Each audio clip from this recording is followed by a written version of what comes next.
불멸의 전사 2. Welcome back, everybody. We got the ace match of CJ Entis versus SK Telecom T1 going live right now. Me and Wolf. That's right. In this one for you. Oh, this is going to be awesome. I want everyone to get the hype going for this ace match. The ace players for the team. Dark has taken that role. He's taken that spot here as the final player. He's finally moved up in the world big enough. Well, only Chaster, the Monday caster, goes for hero here. And everyone else is feeling the dark. He says, save the CJ Entis in our chat. That's he what wants said. Hero to bring the dream back. And he doesn't mean for SKT. Hero, this would be like old times if he could do it again, if he could win 2 in a row. But he's up against one of the best players in the world. He did it versus Deer, you know. He did defeat Samsung in that way, beat Deer twice. This could be his moment to give CJ their first big win of the season. This would be gigantic. SK Telecom sitting comfortably in second place, hasn't taken a loss just yet. CJ Entis on the back of Hero, and Ragnarok getting the other win here to force this ace match. Hero once again comes out in the final game, the ace match here. That's right, it all comes down to this. The map is loaded, the players are just waiting for the commentators to say ready. It's time, it all comes down to one best of one. Hero versus Dark here in the ace match, CJ versus SKT.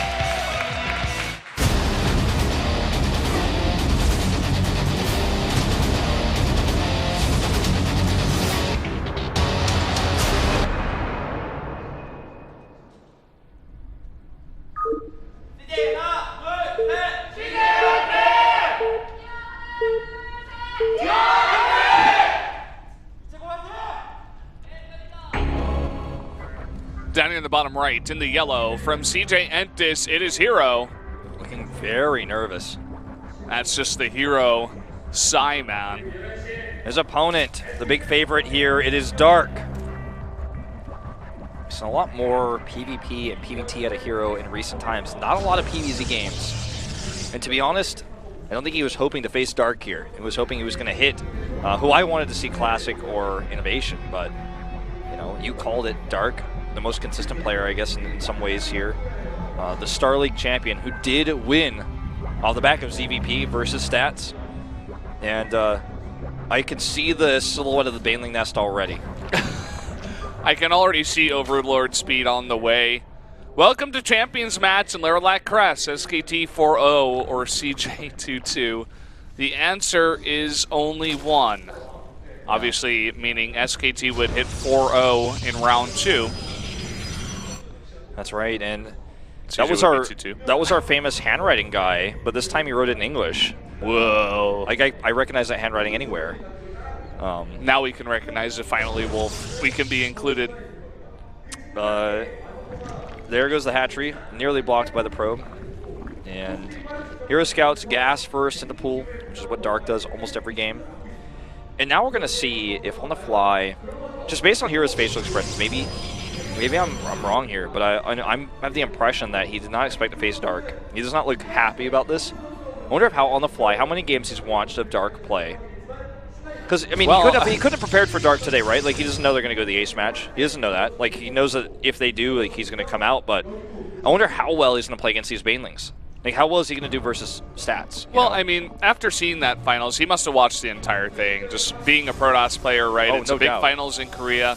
This style must have permeated the Korean ladder, right? Lots of Zergs playing it. I'm sure Zergs on even his team are playing it, or practice partners he has. So he's almost definitely got experience against this style of play, but Dark does it best, right? Oh, he definitely. I mean, Rogue was one of the first people to do it versus a big player like Zest. As this probe does get scouted, it was just looking for the third base, or was going to look to do a later scout on the third base. But yeah, Dark he's won a finals with it. Like, there's just no way, there's no argument against Dark being the best Baneling player in the world. He is. Like, he won the finals with it versus the best pro in Star League. And, you know, people were like, well, he lost in the GSL. I'm like, yeah, but he didn't play as EVPs when he lost in his group. So I think there's just like, he won a finals off of this style, and that's like the biggest, toughest level of competition there is. So much money on the line, WCS points and things of that nature. This Ling is very annoying. Hero couldn't deny it. His pylon was a little bit late. 2 Adepts coming out. And there's Overlord Speed. Where's the Evo Chamber in my Baneling Nest? It's going to happen. I mean, he's already got Overlords in position, right? There's one on the bottom that's going a little bit closer first, but he's got the one up to the top right too. And there's no doubt in my mind. I mean, he's already got to prepare to defend against this. He got a very nice scout with his Lings, got the entire base, and he just has to make a big swell of Lings to defend against the Adepts, and then probably will throw down those 2 buildings, the Baneling Nest and the Evolution Chamber. Do see a Stargate follow-up here from Hero. Yeah, playing it just like stats. One thing he's doing different, though, is the 2 gates. And he will actually, with 4 Adepts, be able to control this Watchtower for a long time. Looks like he's not confident to hang on to this right now. He's actually going to shade back to his main base and drop a 3rd Nexus, by the looks of things. But the Stargate has been a somewhat reliable way of dealing with Baneling drops in the past. There's the Baneling Nest. Evolution Chamber, I don't think he made it yet, right? There it is. Okay. So, Phoenix play, you know, you would think after what happened with Zest versus Rogue, like, it's like, well, it's not always the answer, but most of the time with good Phoenix control and good probe pulls, you can use this pretty reliably. Especially on this map. I mean, this isn't Dust Towers, right? You have a lot less room to make the magic happen, get those Overlords around the Phoenixes. You don't even necessarily need to group up your Phoenixes at first. You can send one Phoenix to deal with the Overlord to the top, one to the left. He's even going to make a Void Ray, which will kill the Overlord even faster. I like this a lot. It's a good idea. It also can help deal with the Banelings if like one gets out. It can still just kind of keep its beam connected. Look at the +1s coming up. I think he's going to use the same sort of Baneling, potentially Hydra style that we saw him use so much versus stats. I love that, actually. I mean, it worked out, right? And I also like that Hero's going for the Scout with the first Phoenix. Obviously, he does get the Void Ray out next, but the Phoenix, he can go in there and confirm, you know? Phoenix is a lot faster than a Speed Overlord, obviously, so you can just use that as a Scout and also deny the drop on the left side of the map. It looks like Void Ray is going to be the guy for the top right, and the Phoenix will be the one on the bottom left. It looks like he's even got that Void Ray on, like, patrol at 3 o'clock. Blink on the way, +1. This is starting to look like Heart of the Swarm Hero, except with a Robo. Oh, it goes Charge instead, actually. He's changing it up. Charge obviously going to be great versus the Hydralisk, but, you know, you die to Banelings faster. Assuming Dark is going to commit to a Baneling composition. He's only made 2 Banelings so far. He's got a late lair. He's getting his armor up now, but he didn't commit to the drops because he was like, you got Stargate. You know, maybe I go for it in the mid-game, but I'm not going to even try to commit resources to this right now. I'm going to get my lair up. And I think we will see a Hydralisk Den shortly after this. A few more defensive Banelings being added just in case it's like an Adept push because he doesn't know 100% what he's up against. Look at that Oracle timing. Does cancel it. I was thinking, oh, it's kind of interesting. Yeah, I was thinking maybe Stasis Ward or maybe you want to push these Lings off his 3rd base. Yeah, I mean, it's good for that. It's good for just a random timing, too, because you already have that Stargate. If you have the open just minerals and gas to go for, you could throw it over at that 3rd base. But not going to commit to it. Just decides to get a faster Templar Archives out here. Look at this Baneling Speed, but it's not going to be the variation of Hydras. Skipping the Hydralisk Den. And, you know, when you see a build like this with +1, Charge, we're going to see +2 in just a second, and the Templar Archives with all these gateways being added, looks like a +2 Archon Charge Zealot attack most of the time. Even if he doesn't commit to the attack, it's still going to be a solid composition. You do need a lot of Archons versus Speed Banes, because obviously Zealots, you know, they just evaporate versus the Banelings. Also, look at the build of Dark. He's made 5 Banelings, and he gets a very, very fast hive. He has just so much time to go for this. We could see him just go straight into Ultras, too. I mean, seeing the build of Hero, he's only making his first Immortal now. So maybe, like, Hero's over-committing to the idea that Dark is going for a lot of Banelings, but won't have that many Immortals by the time this comes out. At the same time, he does add a Spire on timing here to go straight into Greater Spire. So I think it could also be fast Broodlords. I think he was going to go for the Ultras. And then he scouted with his Overseer. He's like, oh, you still only have 1 Stargate. You don't really have any Void Rays. I think I can overwhelm you with Broodlords. You're also being pretty passive. You're not attacking me. The risk, of course, lies in the fact that there are so many gateways added, and he saw that. Look at this creep spread. It's going to buy him some time, actually, as Hero's going to clear the creep before engaging. But he's got so many gates. He's got +2 on the way. He doesn't have enough gas to make a ton of Archons, and oh, look at this. Ling run by over here. There's only 2 pylons, and he's going to commit to the Nexus. Only a Void Ray coming over to defend. Oh, the Banelings roll in. Not the best hits. Hit none of the Zealots. Some of them do get hit on the left side. This is horrible for Dark. He needs more. Okay, here comes the second wave of Banelings, but again, the Zealots split away from the Archons. So much shield absorption there from Hero, and now he's warping in more Zealots. The Zealots are going to be really, really nice. No +2 just yet. The Lings do get us around. More Banelings do finish up, and they do hit here, but he needs more units. Hero has been cleaned up. He lost his warp barely. prism. Yeah, he lost his warp prism, so he couldn't warp in any more units, and down goes the Immortal as well. He's adding a fleet beacon as he starts to realize, like, I guess we're going Broods. I guess that you survive. That's not what he wanted here. Even going to struggle to save this Immortal right now. There's the recall. Yeah, just get out of there. Save what you can. These Lings won't be able to do much. And as you said, the defense is everything. He stays alive, and so we move on to a new stage in this game. The Phoenix will scout this, you know, he's just going to use that one Phoenix that he had from earlier on for the scout to scout once again. He only has 1 Stargate still, right? Yeah. So, I mean, even with the economy that he has that, well, it's not like he has a bad economy. He has a 4th base, but he doesn't have a bank. It's going to be tough to actually add a 2nd Stargate and get a lot of Tempest out, whereas Dark is just spamming out Lings, which are about to have Adrenal Glands. They already have 2-1 upgrades. You can even commit them to Banelings if he wants to burst down a Nexus. We haven't, it's not like something that Dark hasn't shown us before. Unlike, it's like, it's one of those things that's very uncommon, but Dark will do it. Yeah, Dark's the guy to do it, for sure.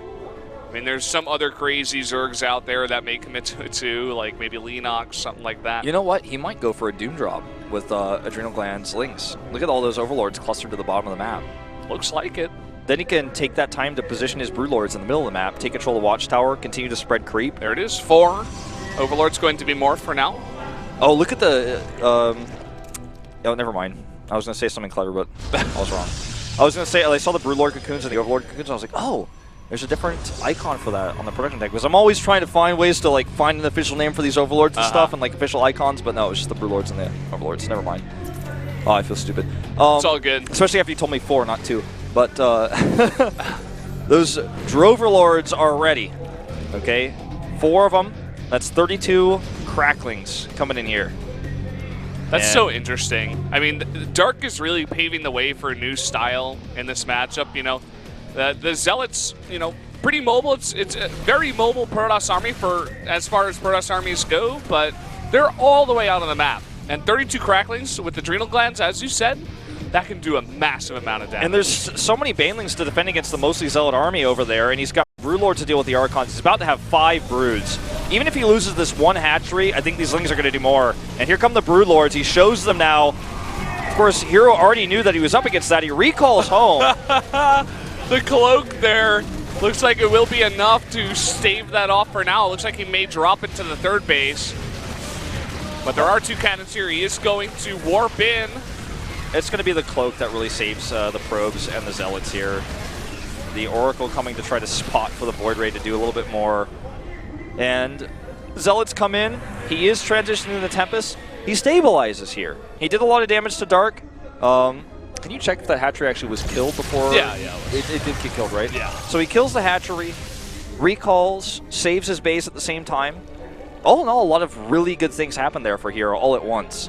And he has Tempest to deal with the Broodlords now, as well as Storm's about to finish and +3. Broodlords only are going to have +1. The Corruptors are going to be tougher to, it's going to be tougher to focus down the Mothership and these Tempests with Corruptors.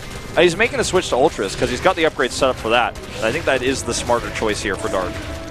Yeah, it's really cool. I mean, force a bunch of units that will be good against the Broodlords and then transition. He's making a lot of Corruptors in the sky too, but already adding in the Void Rays is Hero. I mean, he's going to be very prepared. He's not even maxed out. He's trying to get to that very nice composition with even Storms in here, Archons, Chargelets, all the Tempests in the world. It's going to be a pretty cool fight that we have coming up here. Changelings vaporized. 10 Broodlords. It's a lot of supply that will basically be one-shot by these 4 Tempests every time they come into range. He needs vision. Here comes the Oracle. Going to tag and retreat. Will escape. His cannon's already starting to take damage, and this run-by is really going to split Hero between 2 bases. Yeah, and there's more Lings where that came from.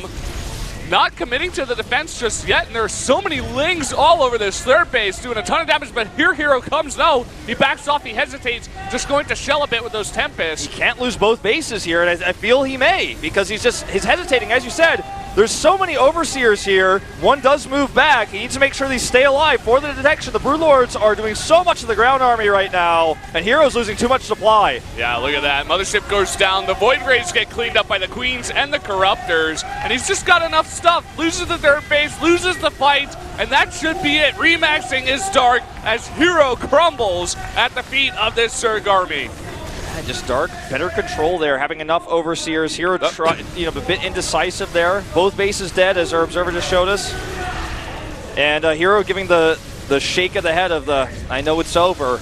Yeah, not happy about this one. I mean, Dark just outplaying him. I have to say that was a really cool thing he did. He just barely didn't break down the rocks, but in the second he engaged, a million cracklings flood into the third base. Really using the map well and using the strengths of the Zerg currently in this expansion, the Zerglings specifically, really, really nicely here. He's going to kill a lot of these Broodlords, but it's not enough. It's a moot point. And Hero's like, well, small victory, right? He knows it's over. Look at all these Lings coming in. Cleaning up the rest of his gateways over there. This time, too many Corruptors. I'm going to try to kite back and use Prismatic Alignment, but GG! Dark taking it! And SKT will win their second match in ace matches here in round 2. But keeping it alive. There you go. Keeping themselves on a perfect score. Hero, he was the guy, if anyone, to win 2 in a row, but Dark is 100% the guy right now for SKT to take 2 tonight. Keeps them in the running for this matchup. He gets those 2 wins, solidifying once again that he is the best Zerg right now for sure. Could not agree more. And there you have it. A tough start for SKT, but they do bring it back. I think the scariest moment was probably Su's game versus BL there at the end, where it could have gone either way. Hero looks really upset, but to be totally frank, he played a great game versus the best ZVP player in the world, potentially the best Zerg player in all matchups, but like no doubt the best ZVP player in the world. Kept him on the ropes at times, held off multi-pronged aggression throughout the mid-game, stopped Baneling drops, and this is like, I'd almost say this is a very important win for a team, but this is a very important almost win. This is a very important loss for CJ. Like, well, we brought SKT to the ace match. Hero looked really good. He beat Innovation. He really gave Dark a run for his money. BL also, close to defeating Su, and Ragnarok takes a win over Dream. I mean, that wasn't supposed to happen, but that was a really nice game. I would recommend that for sure. Ragnarok playing a really cool style there with his ultras going for the counterattacks. This is where we're at. I mean, CJ Entis does take another negative there, but again, it could have been worse. It could have been -7 right now for CJ. Yeah. And they've only won 1 match, but they're slowly looking better and better the more we see them. Generic Green Wings, I'm on the hype plane, okay? Look at this. Rogue up in the top. With the wins today, Dark will also jump up to Taimaru and also pass Su at 9 and 3. But I am like all about the Generic Green Wings hype today and this week, and I'm really excited for them versus SK Telecom T1. I do not think they will disappoint. That will be next week. I'm not sure if it will be Monday or Tuesday yet, but that is going to be a great match. Definitely keep that in mind.